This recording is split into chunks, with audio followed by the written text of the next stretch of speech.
ಓಂ ನಮೋ ಭಗವತೆ ವಾಚಸ್ಪತಯೇ. ಭಾಗವತದ 3ನೇ ಸ್ಕಂದದ 1ನೇ ಅಧ್ಯಾಯದ 13ನೇ ಶ್ಲೋಕದಿಂದ ಆರಂಭಿಸಿ ಶಬ್ದಾರ್ಥಗಳನ್ನು ನಾವೀಗ ಗಮನಿಸಬೇಕು. ವಿದುರ ಧೃತರಾಷ್ಟ್ರನಿಗೆ ಹೇಳಿದ, ನಿನ್ನ ಮಗ ಅಂತ ನೀನು ಯಾರನ್ನು ಭಾವಿಸಿದ್ದೆ, ಯಾರ ಬಗ್ಗೆ ನೀನು ಮೋಹ ತಾಳಿದ್ದೆ, ಅವನು ಭಗವಂತನನ್ನ ಭಾಗವತನನ್ನ ದ್ವೇಷಿಸುವಂಥ ಒಬ್ಬ ದೋಷ ಪುರುಷ, ದೋಷಗಳನ್ನೇ ಮೈಬೆತ್ತಂಥ ವ್ಯಕ್ತಿ ಅವನು.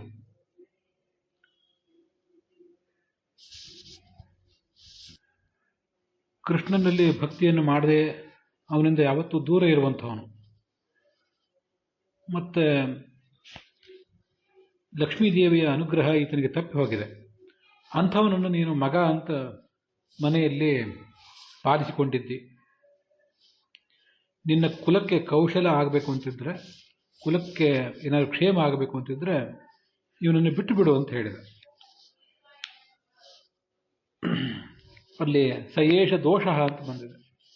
ಇವನೇ ದೋಷ ಅಂದರೆ ಪಾಪಾತ್ಮ, ಸಕಲ ದೋಷಗಳ ಸ್ವರೂಪ ಇವನು. ಕಲಿ ಆದ್ದರಿಂದ ಸಕಲ ದೋಷಗಳ ಮೂರ್ತ ರೂಪ ಅಂತ ಅದನ್ನು ತಿಳ್ಕೊಳ್ಬಹುದು. ದೋಷೋ ಮೂರ್ತಃ ಅಂತ ಅದನ್ನ ಶ್ರೀಧರರು ವ್ಯಾಖ್ಯಾನ ಮಾಡ್ತಾರೆ.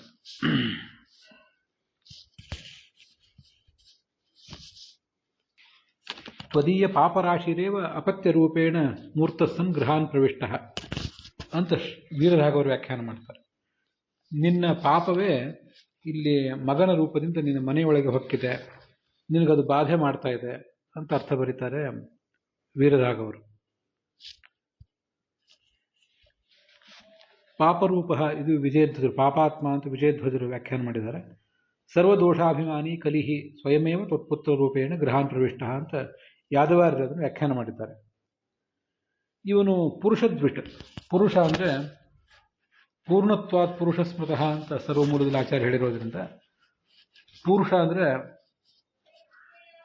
ಪೂರ್ಣ ಪುರುಷನಾದ ಭಗವಂತ, ಅವನನ್ನು ದ್ವೇಷ ಮಾಡ್ತಾನೆ.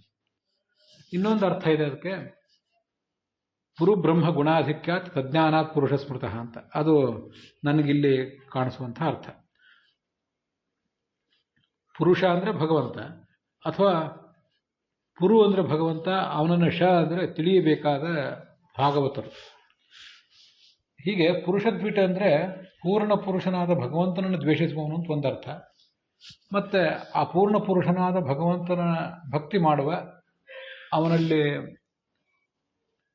ಅವನ ಕುರಿತಾದ ಶ್ರವಣ ಮನನ ಧ್ಯಾನಾದಿಗಳನ್ನು ಮಾಡುವ, ಭಗವನ್ ಮಾರ್ಗದಲ್ಲಿ ಅಧ್ಯಾತ್ಮ ಮಾರ್ಗದಲ್ಲಿರುವವ ಸಾಧಕರನ್ನು ಕೂಡ ನೀನು ದ್ವೇಷ ಮಾಡುವವನು ನಿನ್ನ ಮಗ ಅಂತ ಅದಕ್ಕೆ ಇನ್ನೊಂದು ಅರ್ಥ ನಾವು ತಿಳ್ಕೋಬಹುದು. ಕೃಷ್ಣನ ಆಜ್ಞೆಯನ್ನು ಯಾವತ್ತೂ ಕೂಡ ಮಾಡದೇ ಇದ್ದವನಾದ್ರಿಂದ ಕೃಷ್ಣನಿಂದ ಇವನು ವಿಮುಖ ಅಂತ ಅರ್ಥ. ತ್ಯಜೇದೇಕಂ ಕುಲಸ್ಯಾರ್ಥೆ ಗ್ರಾಮಸ್ಯಾರ್ಥೆ ಕುಲಂ ತ್ಯಜೇತ್ ಗ್ರಾಮಂ ಜನಪದಸ್ಯಾರ್ಥೆ ಅಂತ ಮಹಾಭಾರತದಲ್ಲಿ ಕೇಳಿ ಬರ್ತದೆ. ಒಂದು ಕುಲದ ಒಳಿತಿಗಾಗಿ ಒಬ್ಬನನ್ನು ಹೊರಗೆ ಓಡಿಸ್ಬೇಕಂತ, ಒಂದು ಗ್ರಾಮದ ಒಳಿತಿಗಾಗಿ ಒಂದು ಕುಲದ ಹಿತವನ್ನು ಬಲಿ ಕೊಟ್ಟರೂ ತೊಂದರೆ ಇಲ್ಲ. ಒಟ್ಟಾರೆ ಒಂದು ದೇಶದ, ಒಂದು ಸಮಗ್ರ ಪ್ರದೇಶದ ಒಳಿತಿಗಾಗಿ ಒಂದು ಗ್ರಾಮವನ್ನು ಬಲಿ ಕೊಟ್ಟರೂ ತೊಂದರೆ ಇಲ್ಲ. ಹೀಗೆ ಬಹುಜನ ಹಿತಾಯ ಯಾವತ್ತೂ ಕೂಡ ನಮ್ಮ ಕಾರ್ಯಕ್ರಮಗಳು ಇರಬೇಕು ಅನ್ನೋದನ್ನ ತೋರಿಸ್ತಾರೆ. ಅದಕ್ಕೆ ಅವನನ್ನು ಬಿಟ್ಟು ಬಿಡು ಅಂತ ಹೇಳಿದ ಈ ವಿದುರ. ಇಷ್ಟು ಹೇಳಿದರೂ ಕೂಡ ಆ ಧೃತರಾಷ್ಟ್ರ ಅದನ್ನೇನು ಪರಿಗಣಿಸುವಂತೆ ಕಾಣಲಿಲ್ಲ. ಅವನ ಮಗ ದುರ್ಯೋಧನನಿಗೆ ಕೋಪ ಬಂತು. ಕೋಪದಿಂದ ಅವನ ತುಟಿ ನಡುಗಲಿಕ್ಕೆ ಪ್ರಾರಂಭ ಆಯಿತು. ಅವನು ಈ ವಿದುರನನ್ನ ಅವಮಾನಿಸಿದ. ಅವನ ಹಿಂಬಾಲಕರಾದ ಕರ್ಣ, ತಮ್ಮನಾದ ದುಶಾಸನ, ಸೋದರ ಮಾವನಾದ ಶಕುನಿಯು ಕೂಡ ಹಿಂದೆ ಬೀಳಲಿಲ್ಲ. ಅವರು ಎಲ್ಲರೂ ಈತನನ್ನು ಹೀಯಾಳಿಸಿದರು. ಸ್ಪೃಹಣೀಯ ಶೀಲ, ಈ ಸಾಮಾನ್ಯನಲ್ಲ ಈ ವಿದುರ. ಅವನ ಶೀಲ, ಅವನ ನಡವಳಿಕೆ, ಅವನ ಒಟ್ಟಾರೆ ಅವನ ವ್ಯಕ್ತಿತ್ವವೇ ಎಲ್ಲ ಸಜ್ಜನರಿಗೂ ಕೂಡ ತುಂಬ ಅಪೇಕ್ಷಿತವಾದದ್ದು, ಮಾದರಿಯಾದದ್ದು. ಅಂಥವನನ್ನು ಈ ದುರ್ಯೋಧನಾದಿಗಳು ತಿರಸ್ಕಾರ ಮಾಡಿದರು. ಅವ್ರೇನು ಬೈದರು? ಕಯೇನ ಮತ್ರೋಪಜುಹಾವ. ಈ ವಕ್ರಬುದ್ಧಿಯ ದಾಸಿಪುತ್ರನಾದ ವಿದುರನನ್ನ ಇಲ್ಲಿ ಕರೆದರೆ ಯಾರು ಅವನಿಗೆ ನಮಗೆ ಬುದ್ಧಿ ಹೇಳು ಬಾ ಅಂತ ಕರೆದಿದ್ದಾರೆ? ನಾವು ಕೊಟ್ಟ ಅನ್ನವನ್ನೇ ತಿಂದು ನಮಗೆ ಇವನು ವಿರೋಧ ಮಾಡ್ತಿದ್ದಾನೆ. ನಮ್ಮ ವಿರೋಧಿಗಳಾದ ಪಾಂಡವರ ಹಿತದಲ್ಲಿ ತೊಡಗಿದ್ದಾನೆ. ಇವನದಾದ ಎಲ್ಲವನ್ನೂ ಕಿತ್ತುಕೊಂಡು, ಇವನ ಸಂಪತ್ತು, ಇವನ ಅಧಿಕಾರ, ಸವಲತ್ತು ಎಲ್ಲವನ್ನು ಕಿತ್ತುಕೊಂಡು ಕೇವಲ ಅವನ ಉಸಿರು ಮಾತ್ರ ಉಳಿಸಿ ಅವನನ್ನು ಇಲ್ಲಿಂದ ಓಡಿಸಿ ಬಿಡ್ರಿ. ಶ್ವಸಾನಃ ಶ್ವಾಸ ಮಾತ್ರಾವಶೇಷಿ. ಕೇವಲ ಮೈಯಲ್ಲಿ ಶ್ವಾಸ ಉಳಿದಿರಬೇಕೇ ಹೊರತು ಮತ್ತೇನು ಶಕ್ತಿ, ಅಧಿಕಾರದ ಶಕ್ತಿ, ಧನ ಇತ್ಯಾದಿಗಳು ಯಾವುದೂ ಉಳಿದಿರಬಾರ್ದು. ಅವನು ಇಲ್ಲಿಂದ ನಮ್ಮ ಊರನ್ನು ಬಿಟ್ಟು ಹೋಗಲಿ, ಓಡಿಸ್ಬೇಕು ಅವನನ್ನು. ನಮ್ಮ ಅಧಿಕಾರವನ್ನು ಬಳಸ್ಕೊಂಡು ಅವನನ್ನು ಓಡಿಸ್ಬೇಕು ಅಂತ ಆಲೋಚನೆ ಮಾಡಿದರು. ಪಾಂಡವರು ಈತನನ್ನು ಪಿತೃವ್ಯ ಅಂತ ಪ್ರೀತಿಯಿಂದ ಗೌರವಿಸ್ತಾ ಇದ್ರು. ಅದೇ ಕೌರವರು ಅವನನ್ನು ದಾಸಿ ಮಗ ಕ್ಷಪ್ತ ವಿದುರ ಅಂತೇಳಿ ಅವನನ್ನು ಹಾಸ್ಯ ಮಾಡ್ತಿದ್ರು. ಶ್ವಾಸ ಮಾತ್ರ ವಿಶೇಷಿ ಅಂದರೆ ಸಮ್ಯಕ್ ತಾಡನ ಪೂರ್ವಕಂ ಅಂತ ಬರೀತಾರೆ ಯಾದವಾರ್ಯರು. ಅವನನ್ನು ಚೆನ್ನಾಗಿ ಹೊಡೆದು ಬಡಿದು ಕೊಲ್ಲುವುದು ಬೇಡ, ದೈಹಿಕವಾಗಿ ಮಾನಸಿಕವಾಗಿ ಆತನನ್ನು ಹಿಂಸಿಸಿ ಅವನನ್ನು ದೂರ ಓಡಿಸಿರಿ ಅಂತ ಹೀಗೆ ಅಬ್ಬರಿಸಿದ ದುರ್ಯೋಧನ. ಇಲ್ಲಿ ಶ್ವಸಾನಃ ಅಂದರೆ ಕೇವಲ ಅವನು ಶ್ವಾಸ ಮಾತ್ರ ಉಳಿಸಿ ಅವನನ್ನು ಹೊರಹಾಕಿರಿ ಅಂತ ಇದೆಯಲ್ಲ. ಕೆಲವು ಕಡೆ ಸ್ಮಶಾನಃ ಅಂತ ಪಾಠ ಇದೆ. ಅದಕ್ಕೆ ಶ್ರೀಧರರು ಹೇಳ್ತಾರೆ, ಸ್ಮಶಾನದಂತೆ ಅಮಂಗಲನಾದವನು ಇವನು ಅಂತ ದುರ್ಯೋಧನ ವಿದುರನನ್ನು ಬೈತಾ ಇದ್ದಾನೆ ಅಂತ. ಶ್ರೀಧರರ ಅರ್ಥ ಹೀಗಿದ್ರೆ, ವೀರರಾಘವರ ಅರ್ಥದ ಪ್ರಕಾರ ಸ್ಮಶಾನಃ ಅಂದರೆ ಶೂದ್ರ ಅಂತ ಅರ್ಥ. ಪದ್ಯುಹವ ಏತತ್ ಸ್ಮಶಾನಂ ಯತ್ ಶೂದ್ರ ಅಂತ ಒಂದು ವೇದವಾಕ್ಯವನ್ನೇ ಅವರಲ್ಲಿ ಉದ್ಧರಿಸ್ತಾರೆ. ಆದರೆ ಈ ವೇದವಾಕ್ಯ ಪದ್ಯುಹವ ಏತತ್ ಸ್ಮಶಾನಂ ಯತ್ ಶೂದ್ರ ಅನ್ನೋದು ವೇದವಾಕ್ಯ ಎಲ್ಲಿದು ಅಂತ ಗೊತ್ತಾಗೋದಿಲ್ಲ. ಅಂತೂ ಹಾಗೊಂದು ವಾಕ್ಯವನ್ನು ಅವರು ಉದ್ಧರಿಸಿದ್ದಾರೆ. ಮುಂದೆ 16ನೇ ಶ್ಲೋಕ. ಹೀಗೆ ಕ್ರೂರವಾದ, ಕರ್ಣಕಠೋರವಾದ ಮಾತುಗಳನ್ನು ವಿದುರ ಕೇಳಬೇಕಾಯಿತು. ಅದು ತನ್ನ ಸಹೋದರನಾದ ಧೃತರಾಷ್ಟ್ರನ ಎದುರಿಗೆ. ಆದರೆ ಕೇವಲ ನಕ್ಕು ಅದಕ್ಕೆ ಉತ್ತರ ಹೇಳಿದ ಅಷ್ಟೆ ವಿದುರ.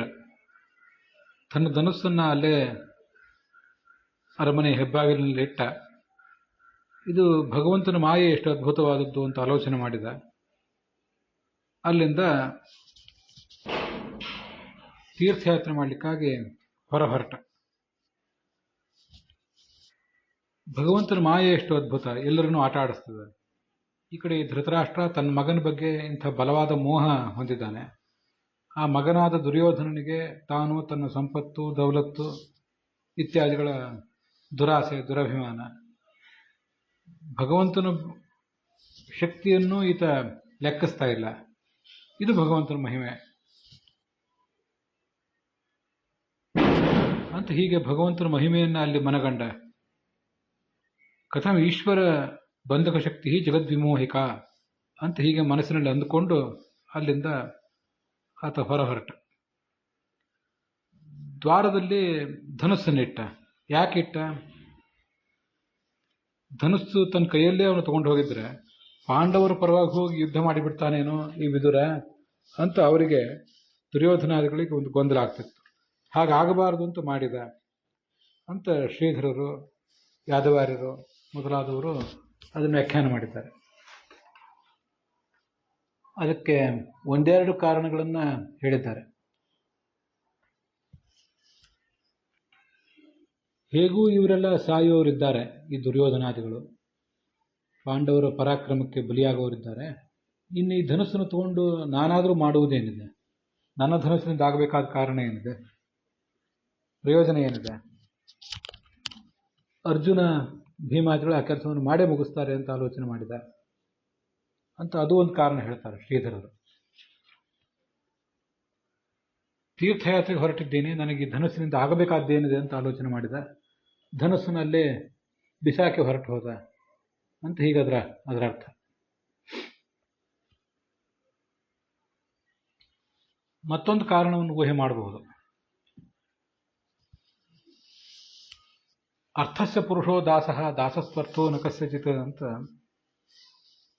ಭೀಷ್ಮ ಮತ್ತು ಕರ್ಣರು, ಭೀಷ್ಮ ಮತ್ತು ದ್ರೋಣರು ಧರ್ಮರಾಜನಿಗೆ ಹೇಳ್ತಾರೆ ಯುದ್ಧದ ಆರಂಭದಲ್ಲಿ. ಈ ಜಗತ್ತಿನಲ್ಲಿ ಎಲ್ಲರೂ ಕೂಡ ಅರ್ಥದ ದಾಸರು. ಅರ್ಥ ಮಾತ್ರ ಯಾರಿಗೂ ದಾಸವಲ್ಲ, ಅರ್ಥದ ನಿಯಂತ್ರಣದಲ್ಲಿ ಎಲ್ಲರೂ ಇದ್ದಾರೆ. ನಾನು ಭೀಷ್ಮ ಮತ್ತು ನಾನು ದ್ರೋಣ ಇವರಿಬ್ಬರು ಕೂಡ ಕೌರವರ ಅರ್ಥದ ಪಾಶಕ್ಕೆ ಕಟ್ಟು ಬಿದ್ದಿದ್ದೇವೆ ಅಂತ ಅವರು ಹೇಳಿಕೊಂಡ್ರು. ಹೀಗೆ ಅರಮನೆಯ ಹಂಗಿದೆ, ನಮಗೆ ಅರಮನೆಯ ಉಪ್ಪಿನ ಹಂಗಿದೆ, ಅನ್ನದ ಹಂಗಿದೆ. ಹಾಗಾಗಿ ನಾವು ದುರ್ಯೋಧನನ ಪರವಾಗಿ ಯುದ್ಧ ಮಾಡಬೇಕಾದ ಪ್ರಸಂಗ ಬಂದಿದೆ ಅಂತ ತಮ್ಮ ಅಸಹಾಯಕತೆಯನ್ನು ಹೇಳಿಕೊಂಡ್ರು. ಆದರೆ ವಿದುರನಿಗೆ ಹಂಗಿರಲಿಲ್ಲ.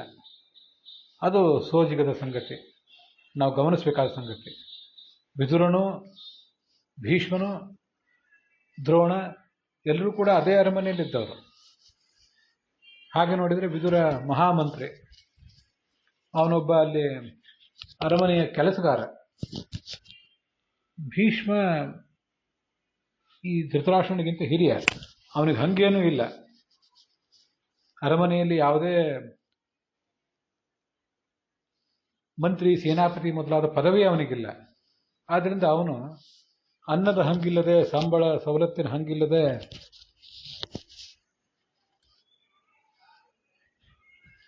ಆ ಹಂಗು ತನಗಿದೆ ಅಂತ ಹಪಹಪಿಸದೆ, ತೊಳಲಾಟ ಆಡದೆ ತಾನೂ ತೀರ್ಥಯಾತ್ರೆಗೆ ಹೋಗ್ಬೋದಿತ್ತು. ಆದರೆ ಅವನು ಪ್ರಾರಬ್ಧ ಕರ್ಮ ಆತನನ್ನು ಬಿಡಲಿಲ್ಲ. ನನಗೆ ಹಂಗಿದೆ ಅಂತ ಅವನು ತಿಳ್ಕೊಂಡ, ದ್ರೋಣರು ಹಾಗೆ ತಿಳ್ಕೊಂಡ್ರು. ಆದರೆ ಇವನು ಮಾತ್ರ, ಈ ವಿದುರ, ತಾನು ಹಾಗೆ ಹೇಳಲಿಲ್ಲ. ಧನುಸ್ಸು ಅಂತನ್ನೋದು ಅಧಿಕಾರದ ಪರಾಕ್ರಮದ ಸಂಕೇತ. ನಿಮ್ಮ ಹಂಗು ನನಗಿಲ್ಲ ಅಂತ ತನ್ನ ಅಣ್ಣನಿಗೂ ಅಣ್ಣನ ಮಕ್ಕಳಿಗೂ ಅದನ್ನು ತೋರಿಸಿದ. ಆ ಮೂಲಕ ನಾನು ಪಾಂಡವರ ಪರವಾಗಿ ಯುದ್ಧ ಮಾಡೋದಿಲ್ಲ, ನಿಮ್ಮ ಪರವಾಗಿ ಯುದ್ಧ ಮಾಡೋದಿಲ್ಲ ಅನ್ನೋದನ್ನು ತೋರಿಸಿದ. ಅದು ಬರೇ ದುರ್ಯೋಧನನಿಗೆ ಹೇಳಿದ್ದಲ್ಲ, ಧೃತರಾಷ್ಟ್ರನಿಗೆ ಹೇಳಿದ್ದಲ್ಲ, ಭೀಷ್ಮ ದ್ರೋಣರಿಗೂ ಕೂಡ ಹೇಳಿದ್ದೆ. ನಮ್ಗೆ ಹಂಗಿಲ್ಲ ಅಂತ ತೋರಿಸ್ಲಿಕ್ಕೋಸ್ಕರ ಈಗ ಅವನು ಮಾಡಿದ ಅಂತ ನಂದೊಂದು ವಿಶ್ಲೇಷಣೆ. ಮತ್ತೆ ಭಗವಂತನ ಮಾಯೆ ಅಂತ ತಿಳ್ಕೊಂಡಲ್ಲ, ಅದು ತುಂಬ ಅದ್ಭುತ. ನಮಗೆ ಯಾರಾದರೂ ನಿಂದನೆ ಮಾಡಿದರೆ, ನಮ್ಮನ್ನು ಯಾರಾದರೂ ಹೊಗಳಿದರೆ ಹಿಗ್ಗುತ್ತೇವೆ, ನಿಂದಿಸಿದರೆ ಕುಗ್ಗುತ್ತೇವೆ. ಅಲ್ಲಿ ಭಗವಂತನ ನೆನಪು ನಮಗೆ ಬರೋದಿಲ್ಲ. ಆದರೆ ಭಾಗವತ ಅದನ್ನು ಹೇಳಿದೆ, ಪ್ರಾಯೇಣ ಇತದ್ ಭಗವತಃ ಈಶ್ವರಸ್ಯ ವಿಚೇಷ್ಟಿತಂ ಮಿಥೋ ನಿಘ್ನಂತಿ ಭೂತಾನಿ ಭಾವಯಂತಿ ಜಯನ್ವಿತಃ ಅಂತ. ಈ ಜೀವರಲ್ಲಿ ಪರಸ್ಪರ ಅವರು ಒಬ್ಬರನ್ನೊಬ್ಬರು ಹಿಂಸಿಸ್ತಾರೆ.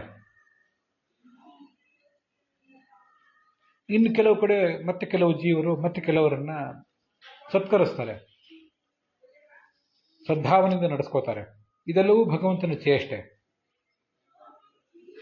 ಅದರಲ್ಲಿ ಇನ್ನೊಂದು ಸಂಗತಿ ಇದೆ. ಯಾವ ಜೀವ, ಯಾವೊಬ್ಬ ವ್ಯಕ್ತಿ ಮತ್ತೊಬ್ಬ ವ್ಯಕ್ತಿಯನ್ನು ಇವತ್ತು ಹಿಂಸಿಸಿದ್ದಾನೋ, ಇನ್ನೊಂದು ಕಾಲದಲ್ಲಿ ಅವನೇ ಆ ವ್ಯಕ್ತಿಯನ್ನು ಸನ್ಮಾನಿಸಬಹುದು, ಆಧರಿಸಬಹುದು. ಇವತ್ತು ಯಾವ ವ್ಯಕ್ತಿ ಒಬ್ಬ ವ್ಯಕ್ತಿಯನ್ನು ಆಧರಿಸಿದ್ದಾನೋ ಅವನೇ ಕಾಲ ವ್ಯತ್ಯಸ್ತಾದಾಗ ತಾನು ಆಧರಿಸಿದ ವ್ಯಕ್ತಿಯನ್ನೇ ಹಿಂಸಿಸಬಹುದು. ಇದೆಲ್ಲವೂ ಭಗವಂತನ ಚೇಷ್ಟೆ ಅಂತ ಅನಿಸುತ್ತೆ ಅವನಿಗೆ. ಸಾಮಾನ್ಯ ಮನುಷ್ಯರಿಗೆ ನಮ್ಮ ಸುತ್ತಮುತ್ತಲು ನಡೆಯುವ ಸಂಗತಿಗಳನ್ನು ಭಗವಂತನ ಚೇಷ್ಟೆಗೆ ಇದು ದ್ಯೋತಕ ಅಂತ ತಿಳಿಯುವ ಮಟ್ಟಿನ ಅಧ್ಯಾತ್ಮದ ಎತ್ತರ ಇರೋದಿಲ್ಲ. ನಾವು ಅದಕ್ಕೆ ಬಲಿಯಾಗಿಬಿಡ್ತೇವೆ. ನಮಗೆ ಆ ಥರ ಆದಾಗ, ಹೊಗಳಿಸಿಕೊಂಡಾಗ, ಸನ್ಮಾನಿಸಿಕೊಂಡಾಗ ಹಿಗ್ಗುತ್ತೇವೆ, ತೊಂದರೆಗೊಳಗಾದಾಗ ಕುಗ್ಗುತ್ತೇವೆ. ನಮ್ಮ ಸುತ್ತಮುತ್ತಲವ್ರಿಗೆ ಯಾರಿಗಾರು ಆದರೆ ಅದಕ್ಕೂ ಮತ್ತೊಂದು ಯಾವುದೋ ಒಂದು ರೀತಿಯಿಂದ ಸ್ಪಂದಿಸ್ತೀವಿ. ಭಗವಂತನ ನೆನಪು ನಮಗೆ ಅಷ್ಟು ಸುಲಭವಾಗಿ ಬರೋದಿಲ್ಲ. ಭಗವಂತನ ಮಹಿಮೆ ಇದು ಅಂತ. ವಿದುರನಂಥ ಮಹಾತ್ಮನಿಗೆ ಅದು ಸಾಧ್ಯ ಆಯಿತು. ಯಾಕೆಂದ್ರೆ ಅವನು ವಿದ್ಯಾರಥೇ ವಿದುರಃ ಅಂತ ತಾತ್ಪರ್ಯ ನಿರ್ಣಯದಲ್ಲಿ ಆಚಾರ್ಯ ಹೇಳ್ತಾರೆ. ಯಾವತ್ತು ತತ್ವಜ್ಞಾನದಲ್ಲಿ ಆಸಕ್ತ, ಭಗವಂತನ ಮಹಿಮೆ ಅವನಿಗೆ ಎಲ್ಲ ಕಡೆ ಸಹಜವಾಗಿ ಕಾಣ್ತಿತ್ತು. ಭಾರತವನ್ನು, ಭಾಗವತವನ್ನು ಬರೆದಂಥ, ವೇದಗಳನ್ನು ವಿಭಜಿಸಿದಂಥ ವೇದವ್ಯಾಸರ ಅನುಗ್ರಹವೇ ಆತನಿಗಿತ್ತು. ಆದ್ದರಿಂದ ತತ್ವಜ್ಞಾನ ಆತನಿಗೆ ಯಾವತ್ತೂ ಕೂಡ ಕಣ್ಮರೆಯಾಗಲಿಲ್ಲ. ಅದು ಅದ್ಭುತವಾದ ಸಂಗತಿ. ಆದ್ದರಿಂದ ಅಲ್ಲಿಯೂ ಕೂಡ ಅವನಿಗೆ ಭಗವಂತನ ಮಾಯೆ, ಅವನ ಮಾಯೆಯಿಂದ ಏನು ನಡಿಬೇಕೋ ಅದು ನಡೀತದೆ. ಇಲ್ಲಿ ನಾನಾಗಲಿ ಈ ಧೃತರಾಷ್ಟ್ರ ಆಗಲಿ ಮಾಡುವುದೇನಿದೆ, ಯಾರಿಗೆ ಯಾವ ಗತಿ ಏನಾಗಬೇಕೋ ಅದು ಹಾಗೇ ತೀರ್ತದೆ ಅಂತ ಆಲೋಚನೆ ಮಾಡಿ ಅವನು ಅಲ್ಲಿಂದ ಅರಮನೆಯಿಂದ ಹೊರಬಿದ್ದು ತೀರ್ಥಯಾತ್ರೆಗೆ ಹೊರಟ ಅಂತ. ಇವು ಕೆಲವು ಮಹಾಭಾರತದಲ್ಲಿ ಬರಲಿಲ್ಲ ಈ ಸಂಗತಿಗಳು, ಈಗ ಇಲ್ಲಿ ಭಾಗವತದಲ್ಲಿ ಮಾತ್ರ ಬಂದಿವೆ. ನಮ್ಮ ಕಣ್ತೆರೆಸುವಂಥ ಸಂಗತಿಗಳಿವು. ಅದರ ಜೊತೆಗೆ 16ನೇ ಶ್ಲೋಕದ ವಿವರದೊಂದಿಗೆ ಇವತ್ತಿನ ಈ ಭಾಗ ಸಮಾಪ್ತ ಆಗಿದೆ.